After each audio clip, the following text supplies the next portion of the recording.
ஓசூரிலிருந்து ராயக்கோட்டை செல்லும் வழியில் பிரம்ம மலையின் பின்புறமாக அமைந்துள்ளது இந்திராட்சி பீடம்.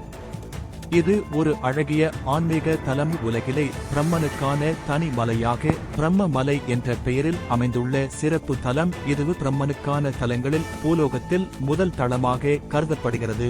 மேலும் பிரம்மமலைக்கு தேவர்கள் வந்து செல்வதால் தேவர் மலை என்று கருதப்படுகிறது.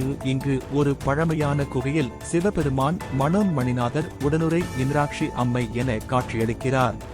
பிரம்மன் எழுதிய தலையெழுத்தையே மாற்றக்கூடிய இந்த சிவலிங்கம் 2000 ஆண்டுகள் பழமையான மற்றும் சித்தர்களால் பிரதிஷ்டை செய்யப்பட்ட சிவலிங்கம் காட்சி அளிக்கிறது. கோவிலில் தேவர்கள் ரிஷிகள் சிவ பெருமானை வழிபடுவதற்காக அவ்வப்போது வந்து செல்வதாகவும் இதற்கு முன் இந்த குகை கோவிலில் சித்தர்கள் வாழ்ந்ததாகவும் புராண கதைகள் கூறுகின்றன. இங்கு வந்து செல்லும் பக்தர்களுக்கு குடும்ப பிரச்சினை தீர்ந்து விடுவதாகவும் நோய் நொடிகள் வழக்கு பிரச்சினை குடும்ப ஒற்றுமை குழந்தை பேறு கல்வி செல்வம் பெருக சிறப்பு ஆலயமாக கருதப்படுகிறது. மேலும் சிவ தரிசனத்திற்கு அமைதியான ஆன்மீகத்திற்கு இந்த பிரம்ம மலையில் சிவ தரிசனம் சிறந்ததாக சிவனடியார்கள் கூறுகின்றனர். ஸ்கை நியூஸ் செய்திகளுக்காக கிருஷ்ணகிரி மாவட்ட ஒளிப்பதிவாளர் P.S. மணிகண்டன். வணக்கம். நான் இங்க பிரம்மமலையின் சாஸ்திரி வாராகிமி கோயிலிருந்து பேசுறேன். இங்க ஒரு புது சிவாலயம் இருக்கு. அந்த சிவாலயத்துல மனோன்மணிநாதர் உடனுரை இந்திராட்சி அம்மன் இருந்து நம்ம எல்லாருக்கும் அருள் பாலிக்கிறாங்க. இந்த குகைக்கு நீங்க தியானம் பண்ணீங்கன்னா உங்களுக்கு மன அழுத்தம்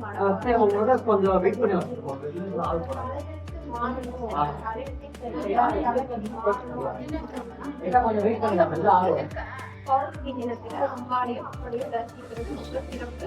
உங்க தலையெழுத்தையெல்லாம் மாற்றம் இந்த மனோன்மணிநாதர் இங்க உங்களுக்கு யூஸ்ஃபுல் ஆயிடும். காம்பஸ் டைரக்ஷன் எப்படி இந்த வேலை செய்யாது